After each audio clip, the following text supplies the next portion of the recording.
Well, I played fair and covered the best that the Colors era had to offer. Now let's dig deep into the ugly side of this meta era. I want to make something clear first. This video isn't calling the Colors era a complete travesty that destroyed the franchise. Most of the games range from fine to great, and there are only a few that I despise. What I want to address is a topic that needs discussion: the writing and direction of the characters and their world. We care about these characters who won our hearts, and the world of Sonic is rich with regions, cultures, and lore. The Colors era sacrificed further exploration of them for simplicity. With that, the quality of the stories has been less than inspiring. The characters feel like parodies of their old selves. The mythos of this world is now, it's just a game, don't think about it. And the stakes are so low these might as well be spin-offs. Also, this is not an attack on Sega, Sonic Team, Takashi Iizuka, writers Ken Pontac or Warren Graff, the voice actors who portray these characters in this era, or the fans who enjoy these games. None of these people should get any scorn. One more thing, some moments you like might be here. I'm not saying you're dumb or you're not a true Sonic fan. The term true fan is stupid in the first place. I want to go over the moments that were painful to sit through. Now let's dive in and see the top 10 worst Colors era moments.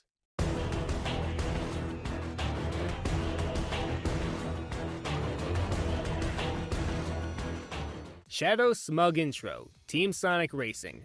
Shadow wasn't all bad in this game. He was dead set on the mission. Sonic, quit fooling around. We need to focus on Eggman. That's all well and good, but did he have to be so stingy when we first see him? Sonic, I'm the ultimate life form. I could never lose to you. You suck. The rivalry between Sonic and Shadow is old news. We're not in Central City or Prison Island. Friendly competition is one thing, but he's talking down to Sonic like he's a punk who could never match his skills. It's as if Team Sonic Racing felt there was a checklist that needed to be filled out whenever Shadow appears. Can Shadow not be a douche?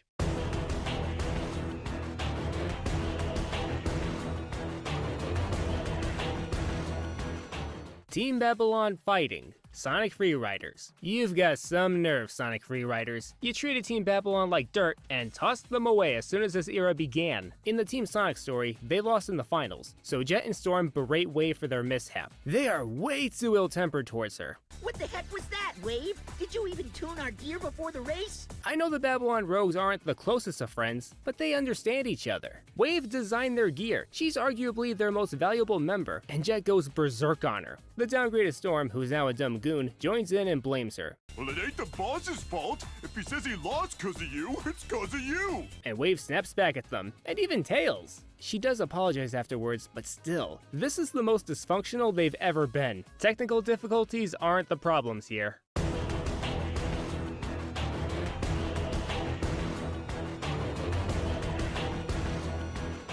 The lamest battle scene ever. Sonic Forces. The selling point of Sonic Forces was that it's the game for everybody. Classic fans who love old school Sonic, new fans who enjoy the boost games, and fans of the adventure and dark years who want the additional heroes to make a comeback. This was never gonna fly. The game couldn't commit to one factor without compromising another. Sorry.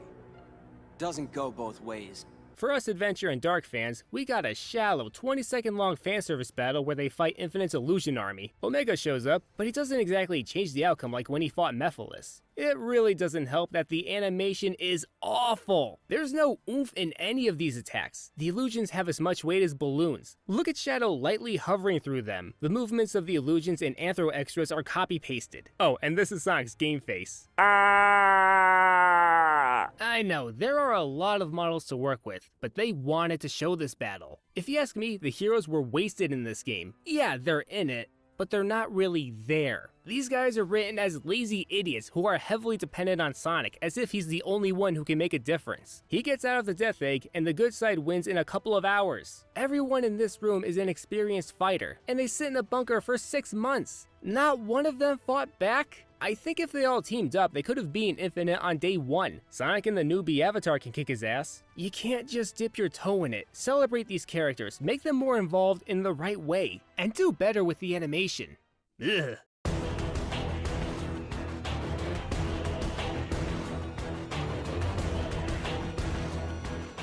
Operation Big Wave. Sonic Forces. It's time for the big assault on Eggman's unguarded Metropolis headquarters. The leader of the Resistance, Knuckles, after forming his brilliant strategy in a minute and a half, decides to storm the base with a full frontal assault. How does it work out? Our troops are scattering in the confusion! 80% of our forces have been wiped out, and we've lost contact with the rest! Why? Why was that line in there? A minute and a half of planning? This should have been removed. And he sounded so proud of himself for his half-assed plan. I'm calling it Operation Big Wave. It is a bad, bad plan that will hurt many people that are good.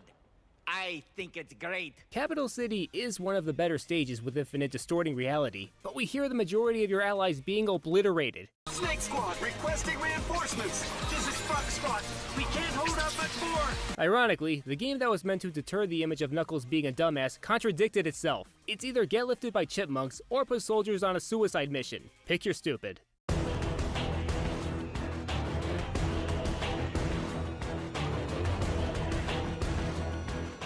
The pre-boss battle cutscenes, Sonic Colors. The writing of Sonic Colors is intended mainly for little kids, similar to an old-fashioned Saturday morning cartoon. In my opinion, the game is less of 87 Ninja Turtles and more of Next Mutation. Look, there's nothing wrong with kids being the target audience. Taking the Power of Juju is a kids game, but it hit that right balance. If you can take the staff from me, you are meant to have it.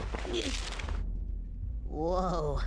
Oh man, that's my fighting arm. What a drag. Sonic Colors keeps hammering it in. The worst of it is in the prelude to each boss fight. Eggman acknowledging that he's a failure is not a good sign. The energy is way too low for us to get hyped. Look how Sonic walks to the battleship while hunching out of disappointment. Even the finale is lackadaisical. Have the robots fire missiles at Sonic, he would dodge them and run to the robot. Pump us up! Captain Jelly sorta does that, but it's too minor. And the jokes. They're already bad, but this game went the extra mile to explain one before the first boss fight. Sonic is up there with Cubot as the most irritating character. He never shuts the hell up. He's always quipping. You can let a few moments breathe instead of dragging things out by talking to the non-verbal giant robots. Hey, did somebody here order a clobbering? Are you sure? It says somebody ordered an extra large clobbering topped with everything. Okay.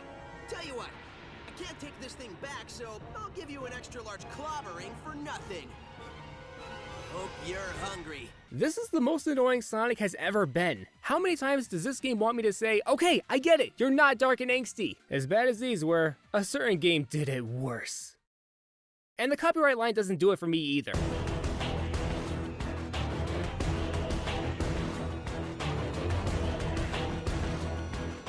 The pre-final boss cutscene, Sonic Generations. Generations had the right idea for its boss fights, sucking us up with action set pieces. Except for the last one. Sonic yaps to the time meter like he's in Colors again. In a twist, Eggman and his past counterpart have full control of the deity. Between Sonic Adventure and Unleashed, there's been this trope where Eggman attempts to use a god of destruction to rule the world, but it betrays him and steals the show as the final boss. I was legit surprised by this. That's where the positives stop though. Eggman explaining the situation goes on for way too long, and they do some self-reflection where classic Eggman realizes how over the top his future self is when he laughs so hard it hurts. Again, he's the final boss for a 3D supersonic fight for the first time ever. Give him some dignity. Even though the space-time continuum is implied to be on the brink of collapse, I don't buy the stakes. We're in a room disconnected from the rest of the world. We don't see buildings consumed by a blinding light or people in terror. While we're on the subject, the Time Meter is the least impressive of the gods. It has no origin, no personality, and it didn't even do much aside from transporting characters to the pleasant white space. It's not all that intimidating. The Eggman duo one-ups the Sonic duo. Then the supporting characters band together and give him emotional support. None of them fight, they're just his cheerleaders. I'm so glad you're here. I can really use your help. Just tell us what to do.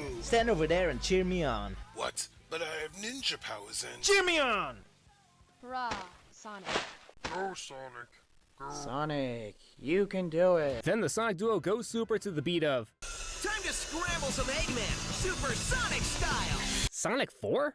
Might as well. This is, without a doubt, the least exciting Supersonic cutscene. Every other cutscene did so much better than this. Say what you will about the kiss with Elise, but the part where Sonic shares his power with Shadow and Silver and seeing them blast off together to defeat Solaris? This cutscene is a dull lead-in to the most disappointing super battle. At least it's appropriate.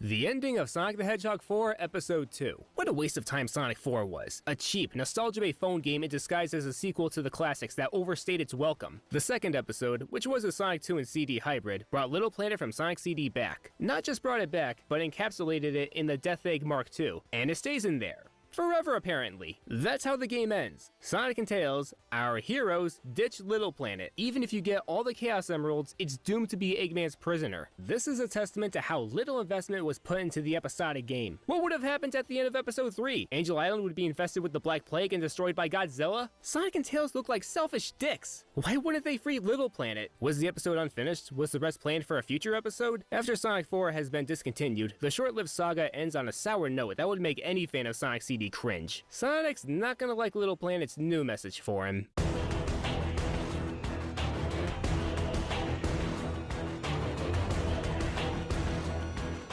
Amy in Sonic Free Riders. Wow, Amy's unlikable here. She's gone from lovable, caring girl to the coach who yells at her players for not winning. She carelessly left Cream behind in a rush to enter the Grand Prix and spat bile at Vector every time she shares the screen with him. She blames him for Team Rose's losses and throws tantrums about how she's not being treated with the royalties she should be. You know that Sonic never holds back, Amy.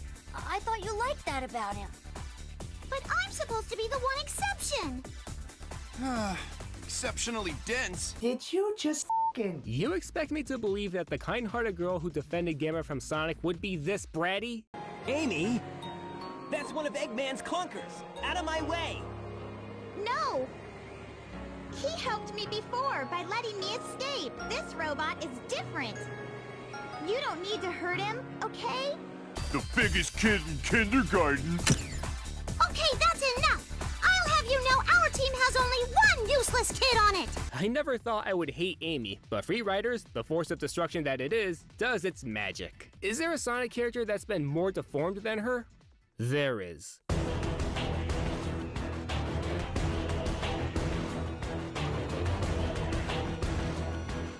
Tails in Sonic Lost World. Tails got the shiniest treatment out of all the characters. He was shoved into each game for Sonic 2 decoration and nothing else. He's a background extra with no actual role or meaning. He was whatever in Colors and Generations, but Lost World had it out for him. I hate Tails in this game. With Free Riders Amy, we knew what was coming. Tails' unlikability came out of nowhere. In the beginning of Lost World, Tails is pretty calm and easygoing. Nothing suspicious here. Sonic and Tails form a truce with Eggman to stop the Deadly Six. Then all of a sudden... Tails, we need Eggman to shut down his machine.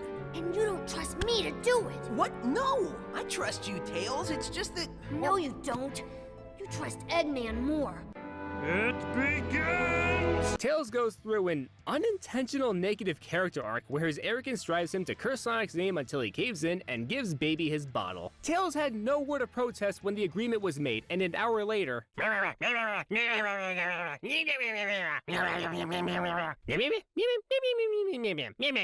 Sonic expressed clear disinterest in cooperating with Eggman, but Tails saw this as trusting Eggman more. The story ends with Sonic learning his lesson. Tails is the smartest. Never have the gall to doubt his intelligence or let anyone else help you. The story was building up to a lesson about being patient and not hastily jumping into a situation where you end up making a big mistake. Something's not right. Huh. Must have missed this one. Sonic, it's a trap! Tails, no! Past the halfway point, the story gave up on that and swerved to a new moral. If your friend isn't kissing your ass, yell at them. Treat the person assisting them with disdain and you'll get the praise you deserve. To cap it off, scold your friend for not going to you in the first place. If we were able to fight Tails like the game promised, that would have been nice. I'll give it this. It's not the worst Tails moment.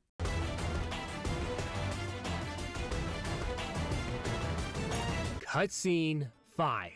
Sonic Forces. I've referenced this a lot in my videos, and for good reason. It's that insulting. In case you never watched it, let's walk through it together. Tails is fixing Omega up. We've never seen them talk to each other in a cutscene with voice acting. I'd like to see that. Then Illusion Chaos Zero appears. Tails is petrified of chaos and screams for Sonic to save him. Then out of a portal comes... Oh!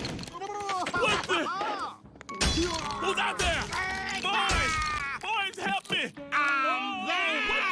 Classic Sonic, straight out of the final battle of Sonic Mania, beats Illusion Chaos with one spin jump. Tails realizes that he's the same Classic from Generations, but confirms that he's from another dimension, not the past given Sonic Team's retcon. Tails justifies the update in the timeline by saying, "That makes sense." Why put Omega in there if he's not gonna do anything until the finale? If Infinite can create illusions, why sell for Chaos Zero and not make copies of Perfect Chaos? Why isn't Illusion Chaos even in here? We never get to fight him. The trailers flaunted him just so us adventure fans would buy the game. Shame on you. Unless this is a parody, you can't mend a paradox in the canon with the line, "That makes sense." How can you possibly have a 13-year-old son when you yourself are only 7? Right, that makes sense. Did Classic Sonic have to be in this game? Classic had no impact in the plot. Mania and Forces aren't exactly connected. Classic is an unwanted guest who hogged the spotlight from Tails. And Tails. Even though at this point, he's more than capable of defending himself, the sight of Chaos Zero, who was one of the easiest boss battles in the franchise, is so terrifying to him, he undoes his development after 25 years by turning around and pleading for Sonic's help. Off. At least he had a backbone in Lost World. He doesn't even try to fight on his own, just like with the egg pawns earlier. In Sonic Adventure, he had to learn that you need to fight your own battles. He defended Station Square from Eggman and became his own hero. Nah, screw that. What should have happened was Tails would curl up in a corner sucking his thumb. In Sonic Adventure 2, Tails should have cried after Sonic's supposed death and handed Eggman the real Chaos Emerald. He can't beat him all by himself. He's only Tails. What is Tails now? Inactive tech genius, vain asswipe, defenseless little kid. Anything but confident hero that kids can look up to. It's all here. Missed opportunities, disregard for continuity, bait and switch, false trailer hype, and bastardization of a fan favorite character. The worst moment of the Colors era, and perhaps the worst Sonic moment ever. If not, at least it's up there. Sorry for my rage mode back there. Let me end the video the right way. While I do enjoy games like Generations, Mania, and Lost World to an extent, I'm not a fan of this era. This all started as an escape from the backlash of the Dark Era games, specifically Shadow and 06. I can't blame Sonic Team for seeing Sonic 4 in colors as the logical solution at the time, but when it comes at the cost of the quality of the characters fans adore, you need to stop and think about where we're going. Sonic 06 indirectly sparked this era, but that game is 15 years old. Sonic Colors is an old game too. Sonic calling Eggman Baldy McNosehair and Tails being a non-playable sidekick has been the norm for a while. This isn't the game we should be worried about. This is. Good luck finding someone who can say Forces is their favorite Sonic game. Sonic Team can do better. We've experienced better. You hear a lot of people say only gameplay matters, but bad writing and disrespect to the characters can make the playthrough bitter. Let's get the whole package. At the risk of making this video outdated, what video isn't? I think it's time for the Colors era to end. It served its purpose. We got a decade's worth of games that supplied its target demographic with simple Sonic-only games filled with comedy, for better or worse, and visuals referencing the old days. And let's not forget, this is the longest an era has lasted. We're way past the point of the major turn 11 years ago being refreshing. It's gotten plain over time. After literally generations, we're ready to move forward. If the Colors era is done or soon to be done with, I sure as hell won't miss it. You're that Sonic from another dimension, aren't you? That does not make sense.